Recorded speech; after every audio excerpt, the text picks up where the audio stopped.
I'll go ahead and say it. Oklahoma State, KU, Big 12 title game 2024. So why not bring on a KU legend? He might just snatch your chain. He also might say, catch me in the mall. How about that?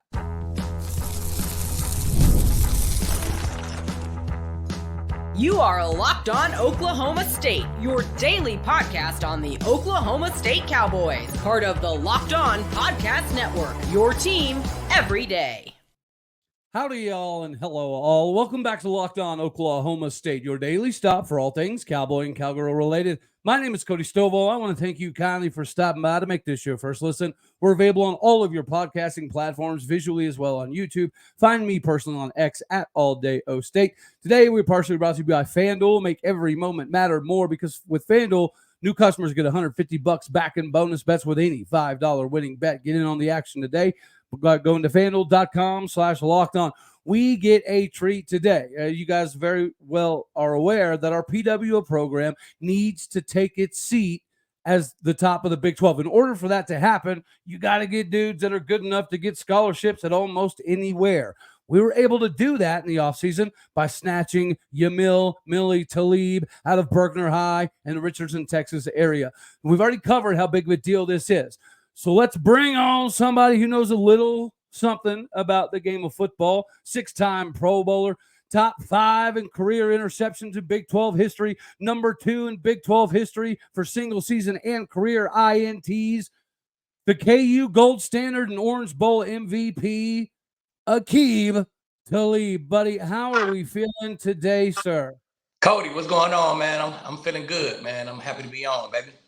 It's another day, and it's another opportunity to talk about Oklahoma State football. But you, sir, you have to be living in a little bit of Big 12 heaven this year because, thankfully, we don't match up with KU during the regular season, which is precisely why, if KU can stay healthy, I do have us playing them in the Big 12 title game in Arlington. So that'll be a pretty cool moment for you. But before we get there, let's talk a little bit about your journey to KU and how you ended up a Jayhawk, because you were originally born in Ohio, correct? And then you ended up at Berkner.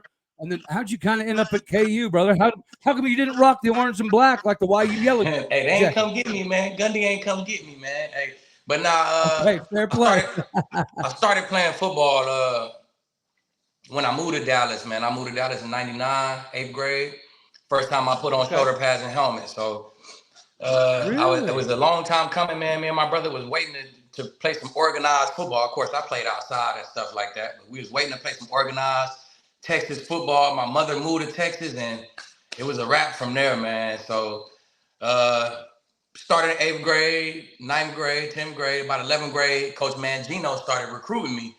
And out of all the coaches who recruited me, man, Coach Mangino was just the realest one. He came to see me personally, man. He got real tight with my mother. And I just liked his message, man. He told me when I was in 11th grade that I'd be his first round pick. Told me guys like me change programs, and hey, he ain't lie about nothing, man. So I end up at Kansas. Well, and you were, again, part of the gold standard of KU football, right? You were on that magical 2007 team that won the Orange Bowl. You were the Orange Bowl MVP. You were, in fact, drafted 20th overall, I believe, first round. Yep. So talk about a mission accomplished there for you. Now let's talk a little bit about that KU season coming into 2007. And I know I was personally excited and invested because you had our main man from Stillwater High School, Russell Borson. Yeah. Yeah. And so when y'all came to Stillwater that year, there was a good portion of us that were secretly rooting for Russell because we all kind of felt like Oklahoma State didn't give him enough love, even though he lived 3 miles from the stadium. So that was a bittersweet moment, all right? But what did happen, even though you guys beat the tar out of us, is Dez Bryant did go for $155 at 19.4 yards per reception. So that was like his birth game right there. he hit the scene. Not see what it was, Cody. Look, the man was really a Darius Bowman at first. Remember? Yes. So that game. Look, that game. They lined up. They always lined up 3-by-1, and Darius Bowman only lined up at the number 3 if he running the bubble. So me being a film watching junkie that I was, right? He lined up at the 3. And our coach, he know the same thing. He called it Coach Young, RIP Coach Young, man. He's one of my favorite D coordinators ever.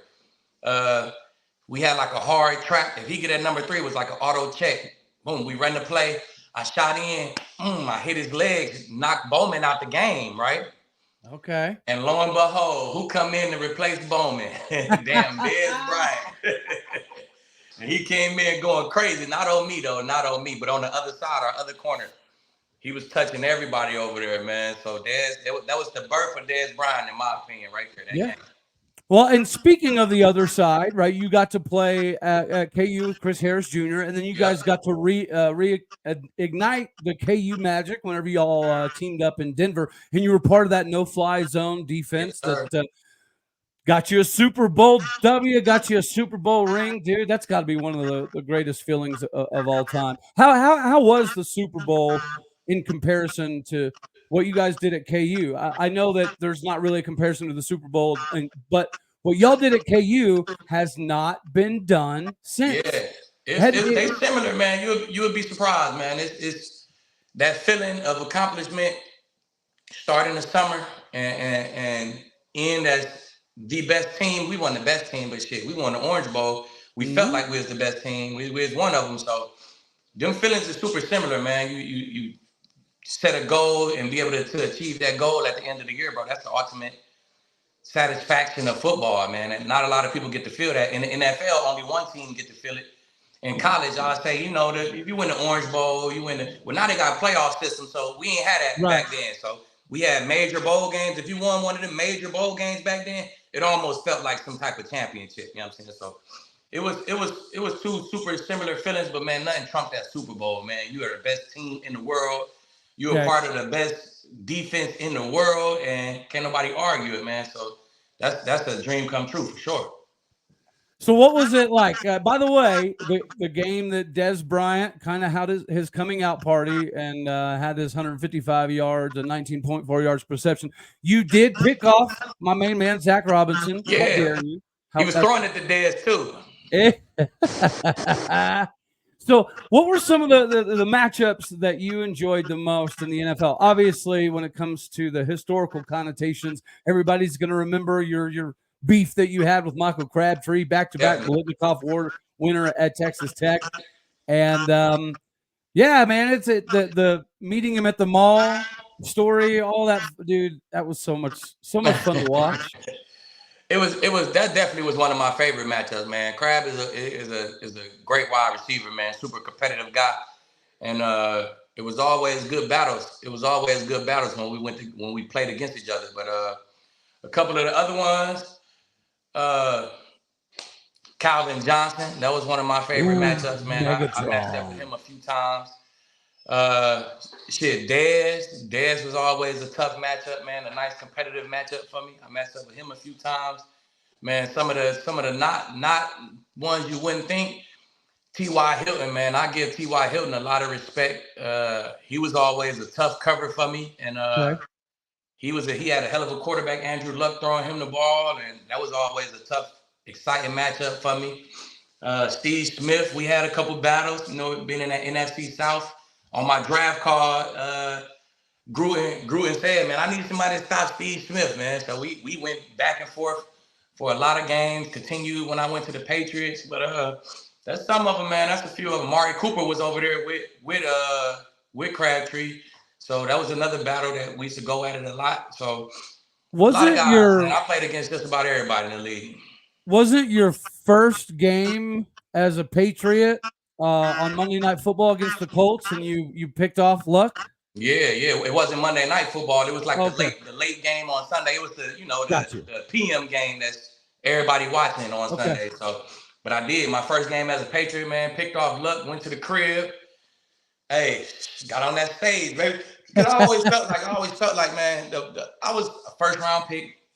Played for the Bucs for 4 years, but I never really got that like I'm in the NFL feeling until I got to New England. Like I got to New England, and the stage was just so much different. In Tampa, we was blacked out in Tampa. Like we ain't selling enough home tickets, so we was blacked out. It was like we didn't get a lot of TV games.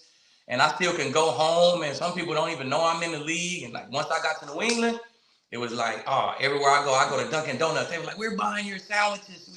We doing everything. It was like that was like when I really felt like now I'm in the NFL, man, and to be able to start that with that pick, Andrew Luck touchdown, man, that was a wonderful thing.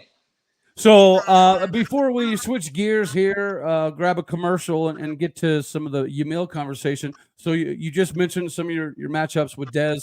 I want to talk about the ones in the NFL because you grew up a Cowboys fan. You grew up Michael Irvin and Deion Sanders guy, right? And that's why you did what you did, wore the number that you did, played the way that you did. What was it like the first time you got to face Dez in Dallas as a diehard Cowboy fan? Like, what was that feeling like?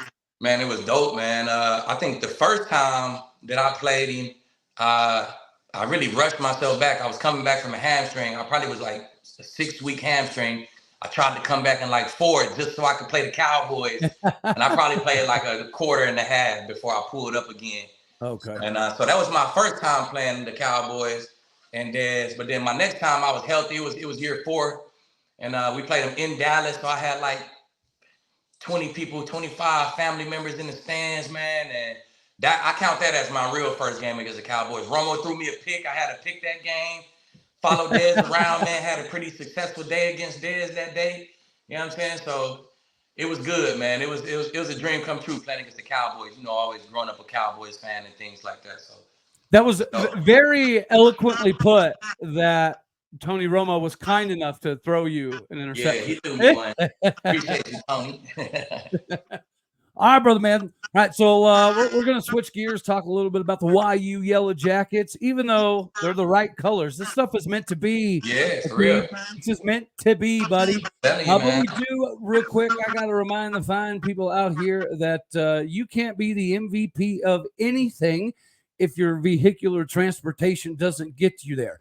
eBay Motors has over 122 million parts to choose from, which means you know you're going to get the right thing for your rig every time. With the eBay guaranteed fit, if the part doesn't fit every time, you get your money back. The objective here, of course, is to have you burning rubber, not cash.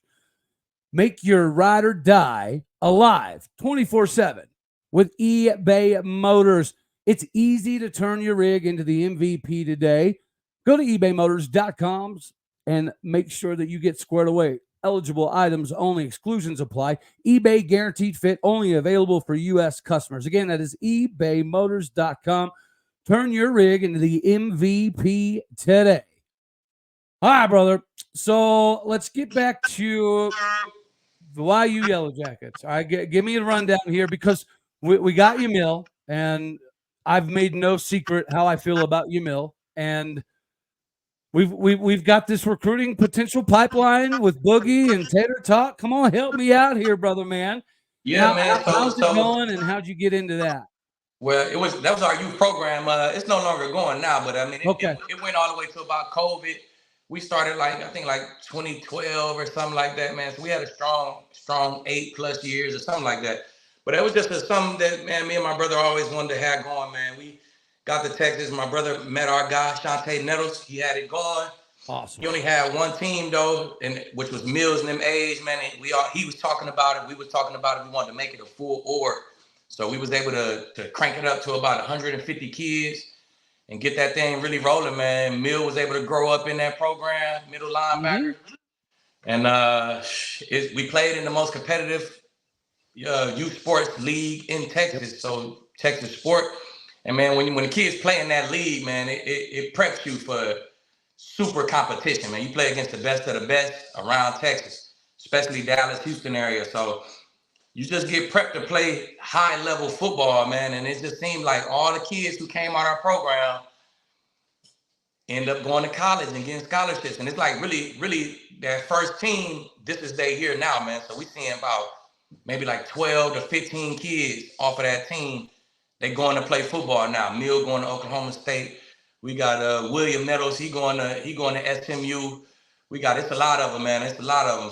So. Well, you had Gunnar Wilson too. Yeah, exactly. Gunnar gonna come to Oklahoma State. Mm-hmm. So man, it's like I said, it's a bunch of guys, man. It's a bunch of them. So We proud. Well, now we finally seeing those guys go out there next year to be more. Then the year after that, it'll be more. So all those guys is coming to that age where it's time to go to school. Well, make sure you pass it along to Boogie and Tater that they wore the right colors. Yamil's wearing the right colors. They just need to wear the right colors in college too. Exactly. Let's do the daggone thing. They next, man. I got a son too, Jabril. My son too. He's same age as Tay. Tay play quarterback. He play receiver and cornerback. But yeah, they like Tay upstairs. Tay upstairs right now. They like brothers. Look, they always together, man. So. Hey, exactly. Include Brill in there too, man. I'm telling you, they ready to go. It's the right pipeline. All right, so let's shift here now to Yamil. And it's a little backstory here for me. I had somebody send me film a few months ago, and he said, hey, just watch this, grade this, and give me your honest opinion. And the first thing I noticed off Yamil's film was like he plays violent. His first step is already next level. His eye discipline is phenomenal. His read and react was very, very impressive. His ability to cover the flats and get up the seams. My first thought was this guy's a D1 guy, right? And then I start hearing that, he's got a lot of interest from places like TCU and Baylor and of course, Oklahoma State, but nobody was really willing to pull the trigger right away. So it gave us the ability to swoop in, get with Mama Bear, and make this thing make sense to get Yamil in Stillwater. At 6'2", 240 pounds, he's ready to go. Matter of fact, whenever all of the freshmen finished moving in on campus, like yesterday, right? Yep. I had somebody call me. I said, as soon as you see Yamil, give me a call and just tell me what you see. I got a phone call, and he said, the phone call was, well, he's currently moving couches and refrigerators right now, and he can lift them by himself. And I was like, say what? He does not look like a freshman whatsoever. Nah, he going to come in. He ready to go, man. Like you said, he's 6'2", 235, 240, right? I say he probably touched down probably like 233, 235 yesterday. And, man, you look at the linebackers on the roster, man, that's about what size they are. You know what I'm saying? So, He's a great size, man. Gundy seen him, grabbed his arm, and was like, hey, you're going to be about 250 in about a year's time as soon as Rod Glass get a hold of you. So his frame can hold a lot of weight, man. He can move with a lot of weight. So, man, I'm just excited to see where he end up. With the new defense, they got a Sam who's down on the line. They got Will and the Mike is back. So I'm just excited to see where he's going to play. I know his style of play is going to allow him to see the field. It's going to allow him to earn a scholarship to see the field, man. That's just, when you handle your business like that in classroom, off the field, and on the field, like you a D1 player, man. So I've seen a lot of football players, and I know what he brings to the table. So I'm just excited for him. And so after I got that film, did that analysis, and so I do some traveling, right, for Prospect Sports, covering 7-on-7 football. And in some of my travels to Texas, right, obviously I'm going to ask a little bit more about Yamil. And the one thing that kept getting brought up is work ethic.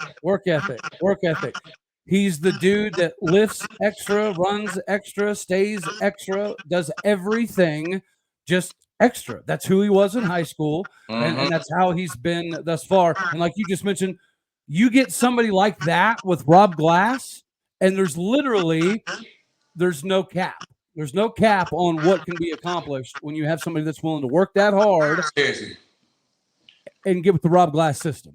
Hey, seriously, man. It's like sometimes you have guys who are some freshmen, they like to go out and party. Like, you know what I'm saying? Some of them do whatever. Some of them is into the girls. I don't know. Me and my brother, we always call Mill the perfect lead dog because he got 3 boys. I got 2 boys. Okay. So it's 5 of them total, little athletes. We call Mill, you the perfect lead dog because he all business.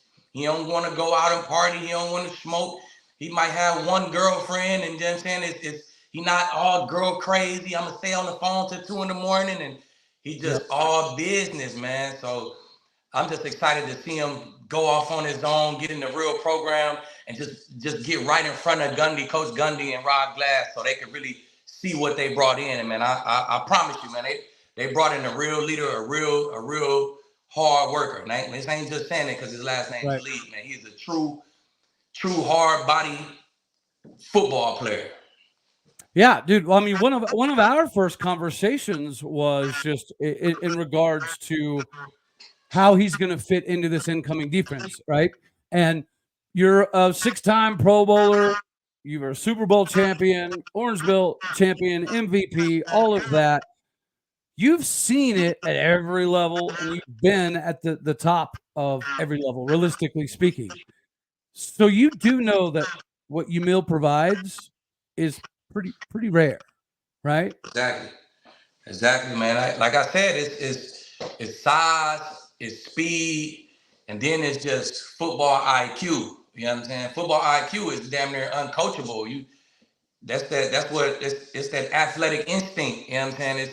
You could tell everybody, we could teach everybody the same thing, then we put them all in the same game, in the same situation. Everybody will react different because everybody got different football instincts, right? And Mill is a football head, man. He's addicted to it. So usually them instincts, what he chooses to do, he usually right a lot. You know what I'm saying? So that's what I think separates him from a lot of guys, man. It's just that instinct. It's his instinct to do stuff, what he feel, what he watched on tape, and make it come to life in the game. That's what separates him a lot. Well, and like we talked a couple months ago or a month or so ago about this defense being different and being a defensive guy. Whenever you visually can see what Brian Nardo's doing with this defense, dude, it's wild. What he's doing with the safeties and the linebackers and the switching post-snap, pre-snap. Mm-hmm. We're doing some crazy stuff that nobody else in the country that I'm aware of is doing. And so it takes that Von Miller style role that right now is currently held up by Colin Oliver. Now you're going to see Obi Ezegbo do some crazy things this year, and Yamil is going to fit right into that mold. So what you see out of Colin Oliver and Obi Ezegbo this year is going to be pretty reminiscent of what Yamil is able to do in his time as a Cowboy. All right, so we'll shift gears one more time here before I let you skedaddle on off of here. Whenever it comes to just the broad view, right? KU's going to have a good year. Jalen Daniels stays healthy. The Big 12 from top to bottom is the most difficult league. It's not the best, right? I understand where the ACC or the SEC and the Big 10 currently stand, but top to bottom, it's the most difficult, has the most parity, which is it's going to make it the most visually appealing. But being from the Big 12 and knowing how wild and crazy the Big 12's about to be, where do you see Oklahoma State in this season? Oh man, first I think the Big 12 is going to be probably maybe second to the SEC, but neck and neck up there with the Big 10, man. It's going to be one of the most entertaining conferences in the league, man. You look at the star power it got, you know what I'm saying? You bring Prime with the star power, that's going to have the eyes on it right there. Yes, the sir. Colorado show, man. And then you got real good football teams like Utah, you know what I'm saying? Oklahoma State, Kansas, like you said. So it's going to be competitive, man. So of course, I like Kansas. I like where Kansas is at. They bringing back a lot of the right starters, key starters. They bringing back a bunch of them. But Oklahoma State bringing back all their damn starters. You know 21. So 21 starters. Bringing back everybody who started, 21 out of the 22, just about everybody who started. That team is going to be ready to go, man. So I like you got the game rated the players. They say only the best player in the league. You feel me? So we got the best player in the league. You know what I'm saying? So I like a Oklahoma State, Kansas Big 12 championship, man. I like that. I like how that sounds. My guy. Well, and again, like one of the beauties of the situation is we don't play each other in the regular season. Exactly. Right? And here's another thing. I don't see this happening because the Big 12 is crazy. But if by some chance, let's say both teams that meet up in the Big 12 title game are like 11-1, there's a good shot that even the loser of the Big 12 title game gets in the playoff too. Exactly, man. Matter what everybody else, what the other 11-1 teams look like, but it damn sure is a good chance though, man. Big 12 is going to be an entertaining conference this year, man. It'll be very entertaining, man. Well, and with the new 12-team format, the Big 12 champion is going to get in every year, right? Yep. And there's going with 12 teams. it's inevitable that You there's going got to to be send years. two. You got to send two, maybe three from the Big 12. So Yep. Because you know that that's the the Big 10, the SEC. SEC, and the Big 12, ACC. They're going to make up. You might as well grab the top three teams from all those conferences, and that's your playoffs for real. Well, I mean, you're being nice, bro. You and I both know the ACC is hanging on by a thread. Yeah, they is, but they got some newcomers over there, so it'll be revamped, man. I think SMU going to do something over there, man. SMU, once they went to the SEC now they're going to keep a lot of these Dallas boys. That's how it go. They Power 5 now. Now a lot of these Dallas boys don't got to leave. They can go to SMU, be Power 5, and they're going to get a bunch of them. So look out for SMU coming in that ACC for real. And all right, he's a good receiver. He's a good quarterback. Before we go, in your conversations with Yamil, what is his primary expectation this season? Is it weight gain? Is it muscle mass? Is it improved 40? Is it to be Scout Team MVP? Is it to make the 2 deep? Like, what is he? Man, it's the goal. It's the goal. It's the goal. Earn what you think you deserve, man. You know what I'm saying? You think you deserve the scholarship, then just go earn it. That's by showing up on time. That's by making A's. That's by being whatever weight they tell you they want you to be. Mm-hmm. That's by being on time to every meeting. And that's by being the most physical freshman who pulled up. You know what I'm saying? So, hey, you do those 5 things, they'll have a scholarship waiting for you, man, at the end of that season or end of that semester or whenever they give them, man. So that's all he's trying to do. That's the conversation I had with him, man. Go earn what's yours by doing these 5 things. I love it. All right, man. Well, hey, I am super pumped, right, to meet up and get connected for some games this season. I'm actually even thinking, because I think we have a bye week that week, I'm thinking about going to the Iowa State KU game at Arrowhead. Okay. So if you're going there, I'll hit you up. And one more thing, I promise I'd say this. A kid I'm doing pitching lessons with, his dad is a die-hard KU fan, like I am for Oklahoma State, right? The tattoos and everything. And he's my golfing buddy. We go golfing every Tuesday, and all his golf bags all KU, right? And I just made a comment. I said, hey, you probably know Aqib Talib being a KU fan. I think I'm going to have him on the show to talk about Yamil. And he said, you're having Aqib Talib on the show. And I said, yeah. He said, Cody, he said, if you don't give me an autograph, I swear I will beat you with my golf clubs. So I said, you know what? We're going to take care of you, man. I love it. All right, brother, man. Well, before we let you go, tell the fine folks out here, what does Aqib Talib got going on today? Are you enjoying retirement life? You doing training, coaching? Are you out here golfing? What are you doing, and how can the fine folks get a hold of you, brother? Oh man, I'm trying to get into this commercial real estate. I think I got a nice situation to get into, man. So commercial real estate. Besides that, man, I'm pouring into these boys, man. I got my sons and my nephews, man. I'm making sure they're ready to go, man. Meal down, 4 more to go, baby. Yes, sir. And give us a little sneak peek out of the other ones in line. The other Talib. Yeah, we got Boogie. We got Boogie. That's Jay and Talib. That's Mill's middle brother. He's a freshman now, a rising sophomore. He gonna start center on varsity. So he had 10th, 11th, 12th, 3 years starting on varsity at center. He gonna be a monster, man. He's already 6'2", 250. He gonna probably end up 6'4". I think he gonna be the biggest brother. Good. And then you got the next 2. They both going to the 6th grade.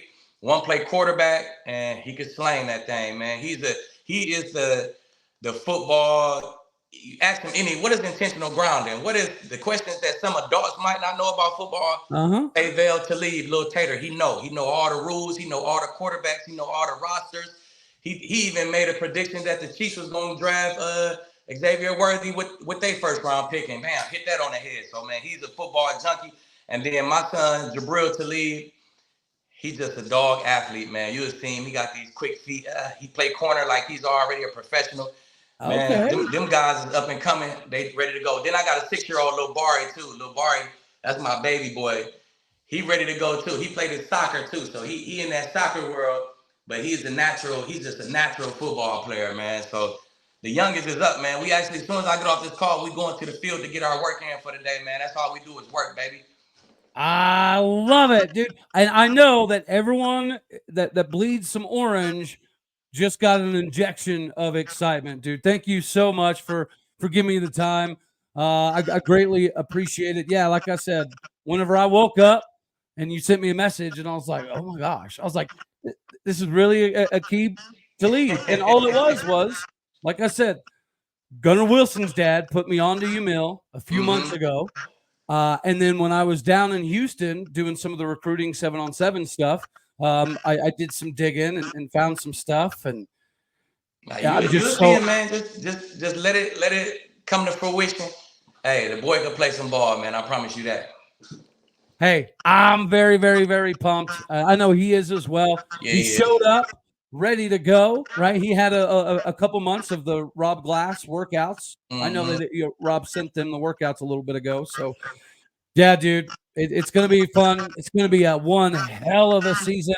I can't wait to catch up and hit the road. It'll be some fun, brother.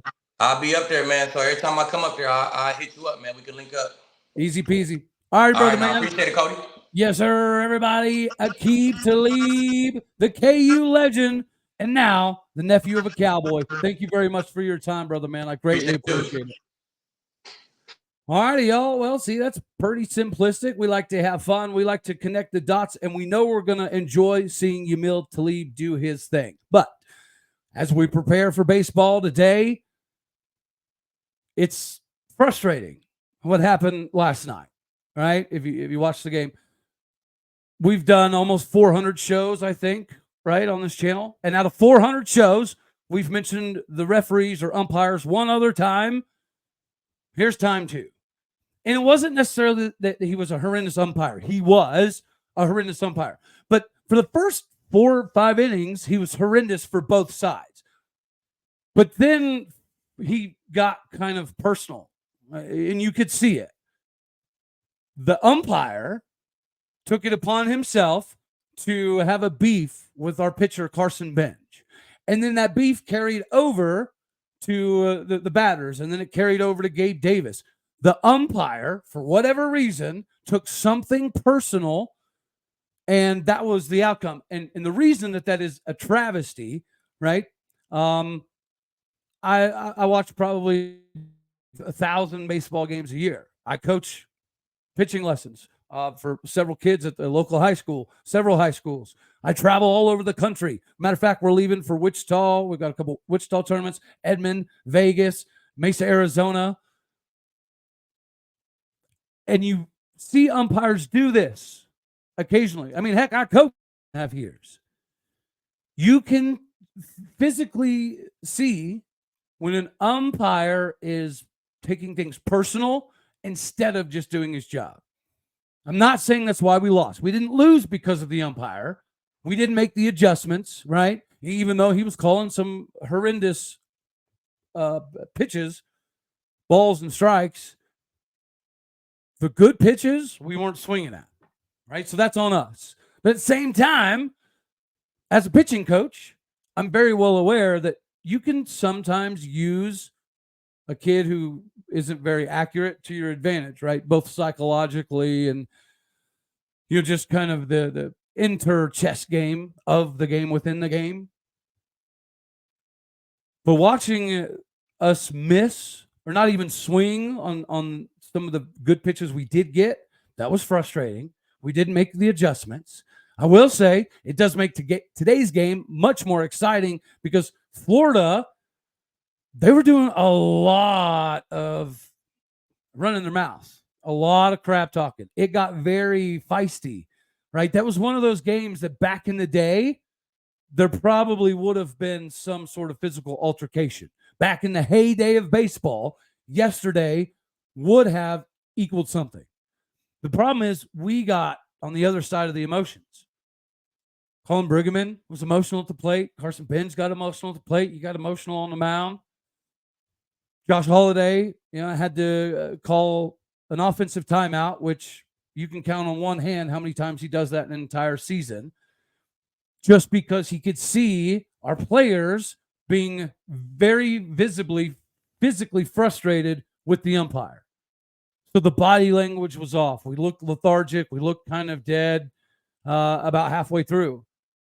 So it's like the umpire made the game about himself instead of just calling balls and strikes and referring to the third base umpire or the first base umpire to see if the barrel crossed the plane of the plate. He didn't do that. He was taking it upon himself. He wanted to be judge, jury, and executioner of the game. And he was exactly that. Once again, did we lose because of the blue? No, we did not. We didn't do enough. You got to swing the bat. I know it's frustrating when you have no clue what's going to be a ball and what's going to be a strike. It does make you feel like you have to swing at everything, which is why it's a disadvantage. Now, the beauty of today is we will not have that blue behind the plate again. Now, he might be out in the field somewhere, but we will have a different blue behind the plate. But that brings me to another thing. The Big 12, right? You have an obligation in a regional championship game to not put a junior high school level umpire in the game, anywhere on the field. That dude couldn't even go umpire a little league game effectively. Now, there is metrics that determine the balls and strikes and how many calls you missed. They do it all the time for major leagues like Stat Track and things of that nature. If somebody can help me find, there's got to be a stat track of last night, how many missed balls and strikes he had on both sides. Because, I mean, it was one-sided there at the end, but I will say the first 5 innings, he was terrible for both Oklahoma State and Florida. But that's why the game was 1-1, 2-2, that type thing. That's what the game was. But I even put out a tweet last night. It's sad because on paper, this looks like a pitcher's duel. But in reality, this is an umpire just dueling with himself. I hate seeing personal vendettas. I absolutely can't stand the idea of a robot calling balls and strikes. But I have to tell my son this all the time.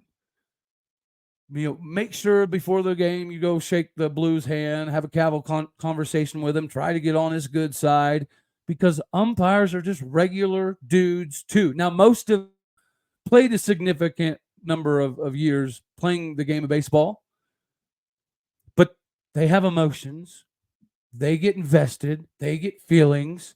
I've umpired a game before and saw a 14-year-old, 15-year-old throw one of the nastiest sliders I've ever seen, and it was so nasty I forgot to call the pitch a ball or strike just because I was mesmerized by a kid being able to do that pitch at that age and it moved the way that it did. You get caught up when you hear the people behind you talking a bunch of crap. Umpires do, unfortunately, hear 99% of what is said. And there's some baseball moms and some baseball dads that do say things that make that umpire irritated. And then he takes things personal. It happens. It's stupid, but it happens. It's better than the idea of robots calling balls and strikes. I hate that. I don't want to take the human component out of the game. But guys like that umpire last night is the reason why there's a legitimate discussion about removing umpires from the game and installing electronic balls and strike robot type stuff. I love the human interaction. But at the same time, it's dudes like that last night that make that conversation even remotely plausible. Softball, we'll do a whole segment, right? But I guess I'm gonna get off my soapbox here. Okay. The game today is more exciting, even though the weather is atrocious right now. They fired us up last night, partially because the blue gave them the ammunition to get all huffy and puffy, and that pitcher, that second pitcher, he was a bad mamma jamma, but he was mouthy and cocky, and even my old lady was in the kitchen making dinner, and she'd look over, and every time she would look over, she would see that pitcher mouthing to our dugout, and she was like, "What is wrong with that kid?" I was like, I don't know, but he doesn't like Oklahoma State, evidently. and he knows the umpire's got his back, apparently. So it made him a little braver in the britches, I guess. But anywho, I'm done. I'm done with the soapbox. We need to win today. Beat Florida today. Even if the weather dictates you got to move the game a little bit, we got to get this W today to get to a Super Regional. This is the expectation. Unfortunately, Vandy got dominated, and Coastal Carolina just doesn't have the staff to compete with Clemson to go make an, if necessary, game. So it is what it is. We win today. We go to Clemson, and that's okay. Because historically, pretty good place. All right, y'all. That's all we're going to have for this one right here. You know I love you. As always, God bless. Go Pokes. Thank you for tuning in to make this your first listen here on Locked On Oklahoma State. You could be anywhere. So happy that you choose to be here. Hit the like button for me. Help a brother out. More importantly, share, comment, and subscribe.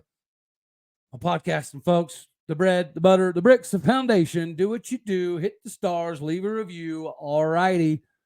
That's it. Later, taters.